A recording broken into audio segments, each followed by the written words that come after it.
Growing up, our house was like a fortress of strict rules and sharp expectations. I'm Emily, by the way. My dad, Richard, co-owned a big tech company and believed in running our family like a corporate boardroom. My mom, Helen, stayed at home, her life revolving around maintaining the perfect household and making sure me and my sister, Anna, stayed on track, her version of track. Anna, 3 years my senior, was the star child. She aced everything without even trying. Or so it seemed to me, always stumbling in her shadow. Our parents, especially Dad, made it clear they had high hopes for us. Hopes that pretty much mapped out our entire lives: top grades, elite college, prestigious careers. This particular evening was like any replay of a tired old sitcom. Dinner was tense. The clinking of cutlery on fine china always seemed louder when the air was thick with expectation. Dad's eyes darted from Anna to me, like he was mentally tallying points on some parental scoreboard. "So, Anna, your economics teacher called today. She's impressed with your latest project. Said it was college-level work," Dad announced, his voice tinged with pride. Anna smiled, the perfect daughter glow up on full display. "Thanks, Dad. I really pushed myself with this one." His gaze swung to me. "And Emily, how are your grades?" "Still struggling with calculus, I hear." The food in my mouth turned to sawdust. I nodded, not trusting my voice. Anna's eyes flickered my way, a glimmer of sympathy before she quickly masked it. "Math isn't my thing, Dad. You know I'm more into." "Math is everyone's thing if they put in the effort," he cut me off. His tone wasn't mean, just matter of fact, as if he was discussing the weather or a stock market trend. Mom chimed in, her voice softer, but no less insistent. "Your father's right, Emily. You can't just give up because something doesn't come easily. Look at Anna. She works hard. Why can't you be more like her?" I bristled. "I do work hard. Just not at things that matter to you." Dad's eyes narrowed. "What does that mean?" "It means I have other interests. Like art." He scoffed, shaking his head. "Art is a hobby, Emily. It won't pay your bills or build a future. You need to be realistic." I pushed my chair back, the legs screeching against the tile floor. "Excuse me, I need some air." As I left, Dad's voice followed me. "We're only saying this for your own good, Emily." Outside, the cool evening breeze was a small relief from the stifling dining room. Their expectations were like chains, heavy and cold, and no matter how hard I tried, I couldn't seem to break free. Not like Anna, who wore those expectations like a crown, always poised, always perfect. But that night, under the starry sky, I made a silent vow. One day, I'd find a place where I wasn't just Anna's lesser shadow. A place where I could be me, whatever that meant, without apology or comparison. In our house, everything was a competition, especially for my sister Anna and me. My dad had this belief that pitting us against each other was the way to breed success. He'd say stuff like, "Competition sharpens the mind," but all it did for me was grind my confidence into dust. I mean, imagine screwing up a math problem and then going to school with a rumbling stomach the next day, because of it. That was my reality. Anna always came out on top. Whether it was math, science, or any school subject, she nailed it. Because of that, she was the golden child, the one who wore new clothes and had lunch packed with more than just leftovers. On the other hand, I was the one in faded jeans, trying to get by on scraps. Dad made sure of it. "You need to push harder, Emily," he'd say at the dinner table, barely looking up from his plate as he compared our report cards. "Look at your sister. She's setting the bar. Meet it or go hungry." The unfairness of it all could choke you. My mom, Helen, always backed him up too.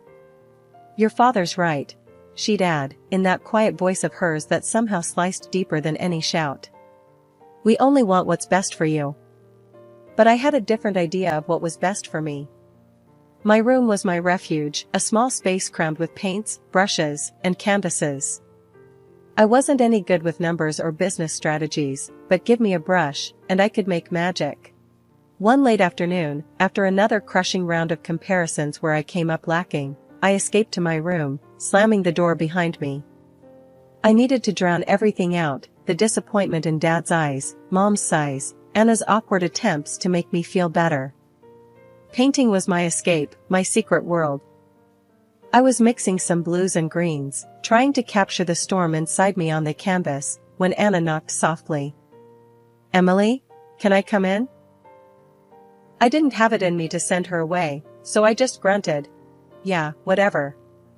She stepped in, hovering by the door. Her eyes roamed over my makeshift studio, lingering on the unfinished canvas. "That looks amazing, Em." "It's just a storm," I muttered, focusing on blending the colors, letting the brush strokes express my frustration. "No, I mean it. You really have something here. Why don't you show them?" I scoffed, a harsh laugh escaping me. "Yeah, right. Look, Dad, forget about my crappy grades and check out this painting I made. That'll really impress him." Anna bit her lip, looking like she wanted to argue, but instead, she shifted the topic. "Just, don't let him stop you, okay? You're good. Really good." The last year of school crushed me under its weight. Anna had sailed into the Faculty of Management at the prestigious university everyone expected us both to attend. Me? I was barely scraping by, my heart not in the endless formulas and business strategies that piled up on my desk. The day the college acceptance letters were due, the atmosphere at home was electric with tension. I already knew what the letter would say, or rather, what it wouldn't. Dragging myself downstairs, I found both my parents in the living room, the dreaded letter lying like a verdict on the coffee table. Mom's face was stormy as she waved the letter at me. "Care to explain this?" I took a deep breath, bracing for the explosion. "I didn't get in." "And you're not even upset?" Mom accused. Her voice was sharp, like she could cut me open and find the answers she wanted. "Do you have any idea how embarrassing this is? Your sister got in with flying colors, and here you are, failing." "I'm not Anna," I shot back, my patience fraying. "That's the problem. You never try hard enough. You're going to end up a stupid beggar." Her words stung, but not as much as they used to. I was too tired, too worn down from fighting a battle I never chose. "I don't want to be a businesswoman," I said quietly, the truth finally spilling out. "I want to be an artist." The room went deadly quiet. Dad, who had been silently brooding by the window, turned sharply. His voice was cold and furious. "You want to what? Throw your life away?" "It's my life," I retorted, feeling a spark of defiance. "Not yours. I've never wanted this. I've never wanted any of this." "You ungrateful child," Dad hissed, his face red with anger. "If you think you can choose such a worthless path, you can get out. Get out and don't come back." His words hung heavy in the air. I looked from him to Mom, who was shaking her head, tears of frustration, or was it disappointment, in her eyes. "Fine," I said, my voice steadier than I felt. "I'll leave. I don't need this. I don't need any of you." As I stormed upstairs, my heart pounded so loudly I could barely hear my parents arguing in the background. I shoved my clothes, my sketchbooks, a few cherished art supplies into a bag. With each item, I felt a chain breaking, a piece of the old, suffocating life falling away. When I walked out the door, suitcase in hand, Dad's final words were a cold goodbye. "You're no daughter of mine anymore." I stepped out into the unknown, the evening air cool and slightly biting against my face. It was scary, and for a moment, I didn't know what to do or where to go. But as I walked down the street, the weight of years of expectations lifted off my shoulders, and I realized I was free. The only place I thought of going was Grandma's. She had always been the soft counter to Dad's strict rules, a quiet rebel who nurtured my love for painting, despite his disapproval. So, with my world turned upside down, I found myself dragging my suitcase up her garden path, the familiar scent of her rose bushes somehow reassuring. Knocking on her door, my heart was thumping wildly, half out of fear, half out of relief. When she opened the door and saw me standing there, her expression shifted from surprise to concern in a heartbeat. "Emily, what in the world?" She didn't finish her sentence, just pulled me into a warm hug that smelled like vanilla and fabric softener. "I left home, Grandma," I managed to say, my voice muffled against her shoulder. Come in," she ushered, leading me into the cozy kitchen where a kettle was already whistling on the stove. Once we were seated at her table, a cup of tea in front of each of us, I told her everything. How Dad had disowned me, how Mom just stood there, how I couldn't bear to live under their roof a moment longer. Grandma listened, her eyes softening with each word I spoke. "You did what you had to do, dear," she said once I'd finished. "And you'll always have a home here with me." Relief washed over me, the tension I'd been carrying dissipating slightly. "Thank you, Grandma. I don't know what I would do without you." She reached across the table, squeezing my hand. "Now, tell me about your plans." "I know you, Emily. You must have a plan." Taking a deep breath, I shared my secret hope with her. I applied to the Institute of Arts. On the internet, quietly. I didn't tell Mom and Dad. Grandma's face broke into a wide smile. "That's wonderful. Following your heart, that's my girl." The conversation shifted to lighter topics for a while, allowing me to breathe easier and feel momentarily carefree. But later that evening, as we were cleaning up after a dinner of her homemade lasagna, my phone buzzed with an email notification. I checked it, not expecting much. "It's from the Institute of Arts," I said, a knot forming in my stomach. Grandma dried her hands quickly and came over to stand beside me. "Well, open it, dear," she urged, her voice tinged with excitement. With a shaky hand, I tapped on the screen and read the contents of the email, my eyes widening with each word. "I got in, Grandma. I got in, and they're offering me a scholarship. Full tuition covered." "Oh, Emily!" Grandma exclaimed, her eyes brimming with tears as she pulled me into another hug. "I knew it. I always knew you had something special. This is just the beginning for you." We spent the rest of the evening talking about the future, about art and dreams, and making a new life. It felt like for the first time in a long time, I was exactly where I was supposed to be. Grandma's faith in me bolstered my own, and I felt ready to take on this new challenge. A few days later, Grandma accompanied me to the institute to finalize my registration. Walking through the halls filled with vibrant art and buzzing with creative energy, I felt a sense of belonging that had eluded me for years. "You're going to do great things, my dear," Grandma whispered as we left the administration office, my enrollment confirmed. Living on campus was a world away from everything I'd known. For the first time, I was not just studying what I loved, I was immersed in it. The transition wasn't easy, though. Drawing had been something I sneaked around doing back home because my parents had made it clear they didn't see a future in it for me. But here, at the Institute of Arts, it was my life. My first year was tough. The freedom to create was exhilarating, but also daunting.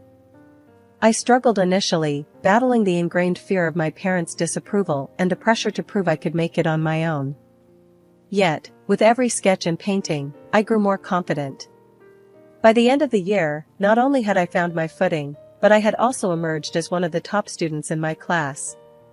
Professors praised my unique style, and I started to believe maybe I did have something special. As my skills developed, so did recognition. The school offered a few of us, the so-called emerging talents, a chance to showcase our work at a personal exhibition. I jumped at the opportunity. Preparing for the exhibition was intense.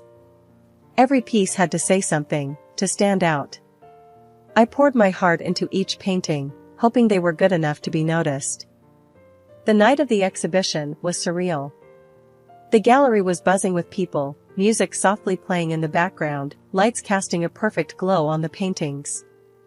I stood nervously by my work, watching as people walked by, stopping to look, to discuss.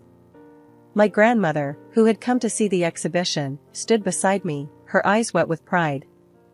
"You've done well, Emily," she whispered, squeezing my hand. I'm so proud of you.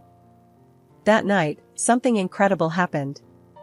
A local TV crew, who had come to cover the exhibition, featured my work. Suddenly, I wasn't just a student, I was an artist being talked about. The segment aired, and the next thing I knew, I was being invited to talk about my art on various shows. My paintings started circulating on the internet, gaining popularity. It was all so fast, so big. I felt like I was dreaming. The real pinch me moment came when an animation studio contacted me. They wanted to use my designs for a series. Next thing, those sketches and characters I created in the solitude of my studio were moving, living on screens. They even started a comic book series based on them. And yeah, they paid me, which felt weird but incredible.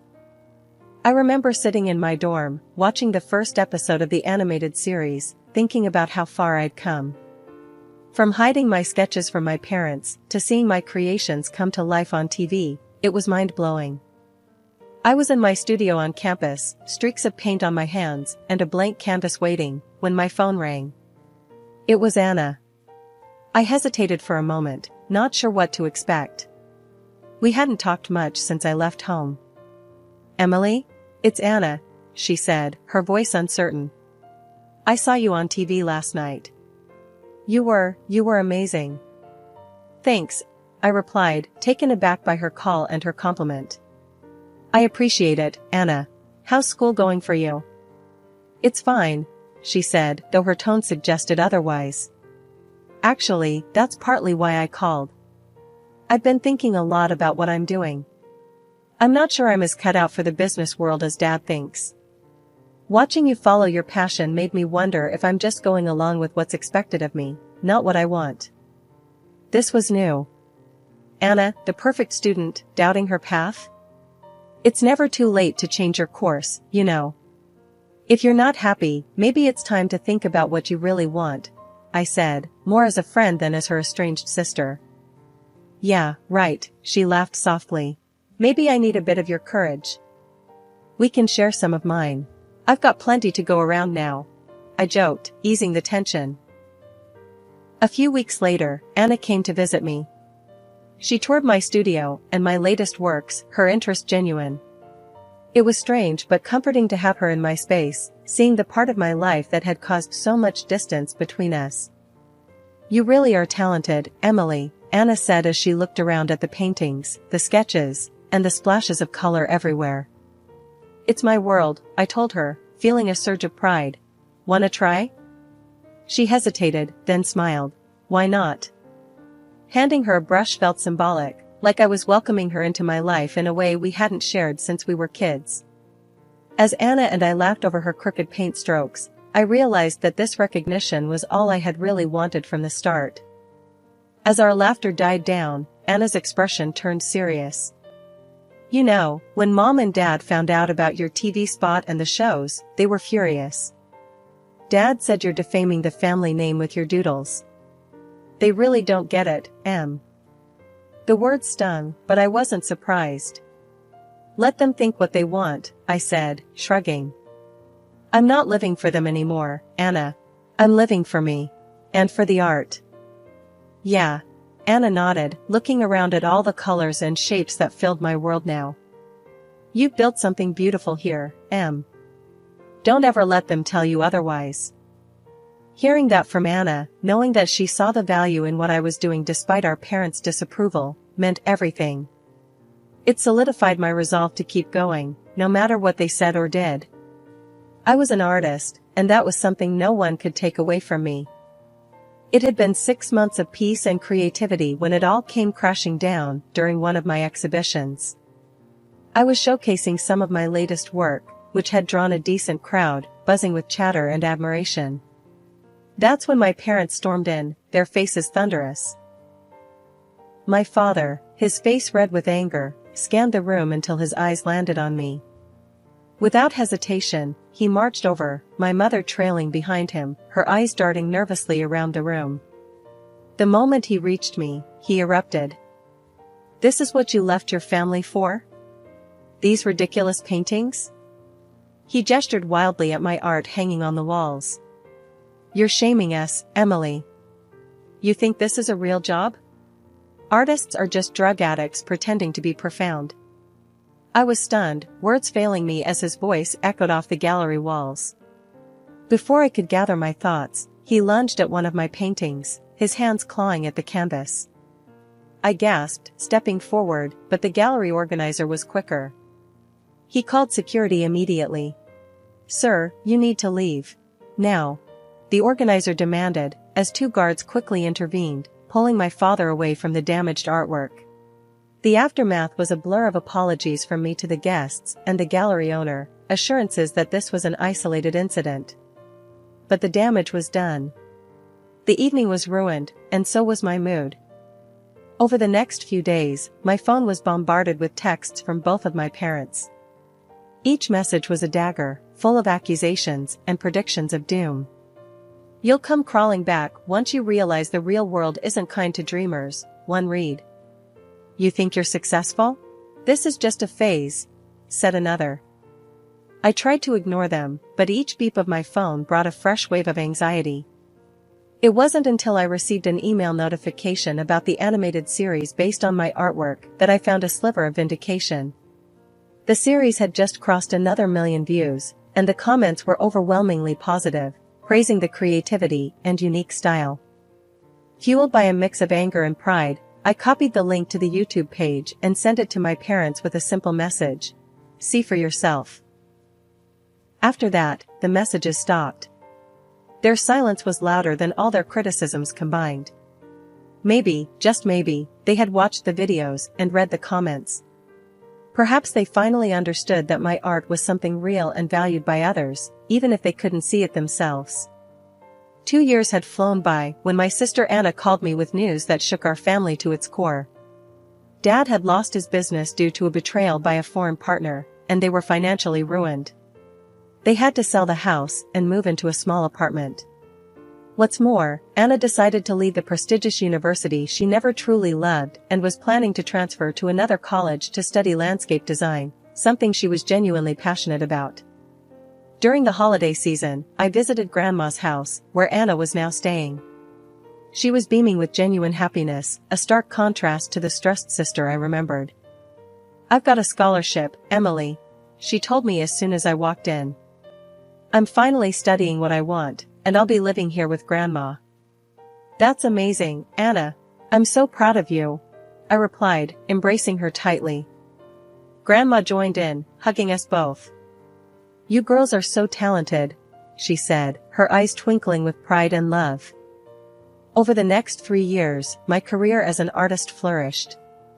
My paintings were featured in top galleries across the country, and I managed to carve out a name for myself in the competitive art world. My work sold for substantial amounts, allowing me to live comfortably and continue pursuing my passion. However, the past has a way of catching up. One day, as I was setting up a new series of paintings in my studio, my parents walked in. The sight of them was startling. Dad looked frail and worn, a shadow of his former self, and Mom was dressed far more modestly than I had ever seen. "Emily, we need to talk," Dad began, his voice weak but urgent. I nodded, leading them to a small sitting area in the corner of my studio. "What's going on?" I asked, although the tight knot in my stomach already had an inkling. "We're in a bad place, Emily," Mom started, her voice trembling. "We've lost everything, and we need your help." Dad coughed slightly before adding, "You've done well for yourself, which we knew you would, despite what we said. We were hoping you could lend us some money. Help us get back on our feet." The request hung heavily in the air, thick with irony and desperation. I took a deep breath, the memories of their dismissal and harsh words echoing in my mind. "You both disowned me when I chose this path. You said I would fail and wished me nothing but the worst," I reminded them softly, yet firmly. "Yes, but we're still your family," Dad insisted, looking at me with eyes that were pleading yet prideful. "I'd built this life on my own, without any help from you after you turned your backs on me. You made it clear then that you didn't want anything to do with me or my career," I continued, my voice steady despite the turmoil inside. Mom looked down, tears starting to form in her eyes, while Dad simply stared, his expression unreadable. "I'm sorry, but I won't be giving you any money," I concluded, the finality in my voice mirroring the closure I felt in my heart. They stood, the air thick with tension and unspoken words. "We hope you reconsider, Emily," Mom said softly as they turned to leave. Watching them walk away, I felt a mixture of relief and sorrow. It was a difficult decision, but necessary to protect the life and boundaries I had fought so hard to establish.